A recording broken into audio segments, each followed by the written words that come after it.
¿Qué tal, chicos? Espero se encuentren bien. En este video voy a ayudarles a plantear el ejercicio número 6 correspondiente a su problemario del tercer parcial.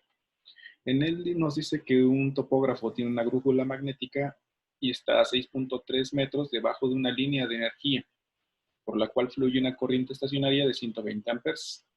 Nos pregunta si esto va a interferir seriamente con la brújula y nos da un dato, que es la componente horizontal del campo magnético de la Tierra en el sitio. Ahora vamos a identificar, a ver físicamente a qué se refieren algunos de los términos que nos especifican ahí. Yo tengo vamos a dibujar primero la Tierra, con mucha imaginación. Esta es la Tierra, tiene un polo norte, tiene un polo sur, y las líneas de campo magnético las voy a dibujar en color verde. Llevan esta dirección, se cierran sobre sí mismas. Salen del polo sur, entran al polo norte y, digamos, traen una trayectoria cerrada que es de este tipo, es un campo magnético circular, vamos a decir. Pero si yo me encuentro en la Ciudad de México, que vamos a poner como ese puntito, yo puedo ver, si me traslado, si hago zoom, vamos a decirle en ese puntito, me traslado a esa parte,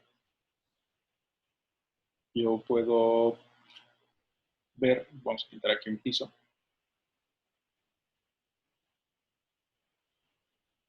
disculpen los dibujos, con si yo pudiera ver esas líneas de campo magnético, lo que vería son líneas de esta forma, trayectorias totalmente horizontales.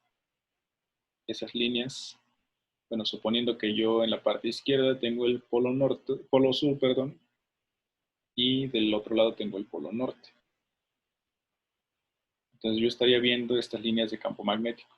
Estas líneas de campo magnético las voy a definir como campo magnético terrestre, como V subíndice T. Entonces yo estoy viendo esas líneas de campo. Mi brújula, obviamente, si únicamente existiera este campo magnético, se orientaría en función de estas líneas de flujo. Y me apuntaría el polo sur y el polo norte. Se orientaría, digamos, de forma paralela a este campo. Pero el enunciado me dice que yo me encuentro debajo de una línea de energía. Esto es un cable de alta tensión, vamos a imaginar, por el cual está pasando una cantidad de corriente. Entonces, ya tengo planteado más o menos cuál es mi entorno. Yo estoy parado debajo, o más bien el topógrafo se encuentra debajo de esa línea y quiere medir con una brújula el campo magnético. Yo sé que debido a este cable también está interaccionando una cantidad de flujo de campo magnético, pero no sé si sea suficiente como para alterar mis mediciones. Entonces, yo puedo, o para empezar, me gustaría mejor establecer mi sistema de referencia. Entonces, para esto yo tengo que, vamos a definir, mi Y va a ser hacia arriba, mi eje Y, mi eje X va orientado con las líneas de flujo del campo magnético, y mi eje Z sale de la pantalla, entonces yo no estoy viendo la puntita de la flecha. Ok, entonces tenemos aquí mi sistema de referencias, X, Y, Z. Si yo quiero ver o dibujar el campo magnético que fluye a través o alrededor del cable por el cual está pasando esa corriente, yo utilizo la regla de la mano derecha. Entonces,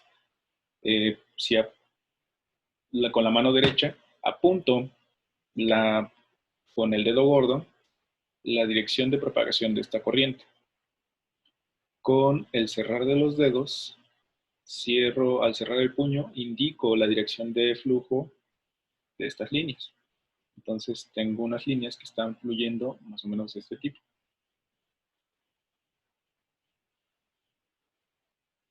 Entonces, si lo veo, bueno, esto fue para ejemplar, a ponérselos un poquito más, de forma un poquito más gráfica, pero realmente yo, si estrictamente estoy orientándome sobre el eje X, sobre el plano XY, lo que estaría viendo aquí, en la parte superior, vería puntitas de flecha, que son, que son los vectores que están saliendo de la pantalla, y de la parte inferior estaría viendo colitas de flecha, vectores que están entrando. ¿Ok? Ahora vamos a rotar el cable y voy a poner un pequeño apartado aquí, donde yo voy a ver al cable de frente. Voy a rotar este eje, este sistema cartesiano que yo tengo aquí. Lo voy a, digo, este sistema de referencia lo voy a rotar. Y aquí en esta otra parte voy a poner voy a rotar el sistema. Voy a tener igual para arriba Y. Ahora voy a ver de frente a X, el vector X, digo, el eje X está apuntando directamente hacia afuera de la pantalla y el eje Z está apuntando hacia acá. Ahora, yo quiero ver el cable que tengo en la parte superior. Si lo veo de frente, este es el cable. Si lo veo de frente, estaría viendo los vectores. Bueno, vamos a verlos como vectores. Son la dirección de propagación de las carguitas. Están saliendo de la pantalla hacia nosotros. Entonces, si utilizo la regla de la mano derecha, lo que estaría viendo es que el flujo del campo magnético está generando círculos en esta dirección. ¿Ok?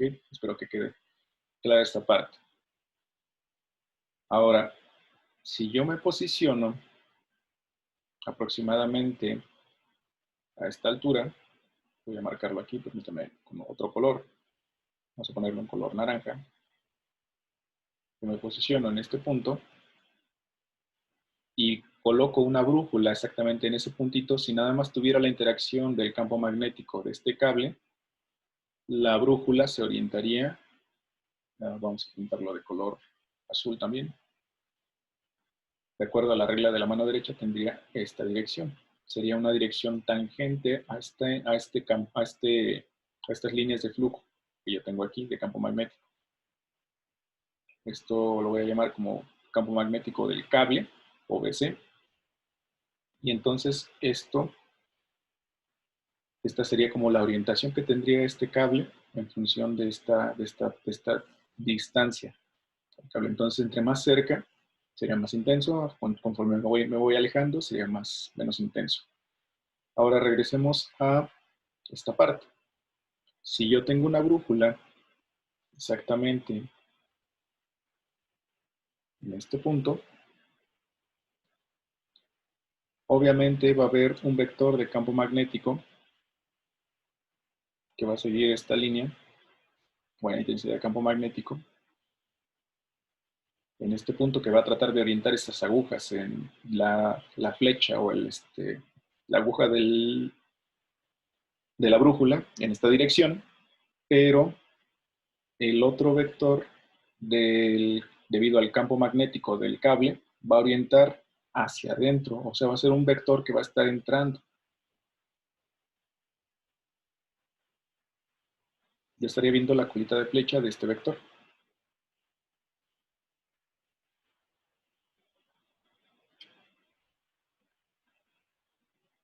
Del vector, debido al campo magnético que yo tengo en el cable, hasta esta distancia tendría un vector de campo magnético que está entrando y que está ortogonal a esta dirección de campo magnético del campo magnético terrestre. Si lo veo desde arriba, vamos a tratar de ver esto desde arriba, tendría un campo magnético sobre la brújula debido al campo terrestre y un campo magnético en esta dirección debido al cable. Y como ambos vectores son ortogonales, puedo hacer la suma de vectores por Pitágoras y puedo sacar el vector resultante. Ya saben sacar la intensidad de campo magnético en función de la distancia a un cable y el dato del campo magnético terrestre ya nos lo dan. Obviamente esto me va a distorsionar un poco la, la dirección del campo en la que está apuntando esta brújula. Aquí lo que ustedes deben valorar o explicar es qué tanto está distorsionando esta flecha o este vector de campo magnético a la orientación, digamos, correcta. Esto se puede abordar, bueno, lo hice así a propósito, porque la mayor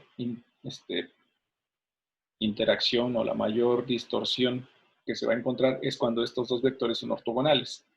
Si el campo magnético del cable estuviera en la misma dirección que el campo magnético terrestre, digamos esto que significa que los cables o el cable está corriendo de forma perpendicular a esta trayectoria que yo estoy viendo, que estuviera sobre Y, pues el cablecito, esto generaría un campo magnético que iría en la misma orientación que el campo magnético terrestre. Entonces únicamente iría sobre este eje. Al ser menor, únicamente se suma o se resta. Entonces no habría una distorsión, digamos, en la dirección. Sería exactamente la misma. Pero al colocarlo de forma perpendicular, lo que tengo es una interacción máxima, por decirlo así, de la distorsión que va a generar este campo magnético. De ahí, si la orientación del cable va cambiando, obviamente la interacción de este campo magnético, o sea, la intensidad del campo magnético del cable va a ser exactamente la misma, pero su dirección va a cambiar. Entonces va a cambiar y va a tener un ángulo menor a 90 o mayor, pero donde va a presentar su interacción máxima va a ser, donde va a generar una mayor distorsión en la dirección de la aguja va a ser a 90 o a 270 grados. Espero que haya quedado claro, chicos. Si es que tienen alguna duda, por favor, háganme la nota a través del grupo de WhatsApp. Muchas gracias por su atención.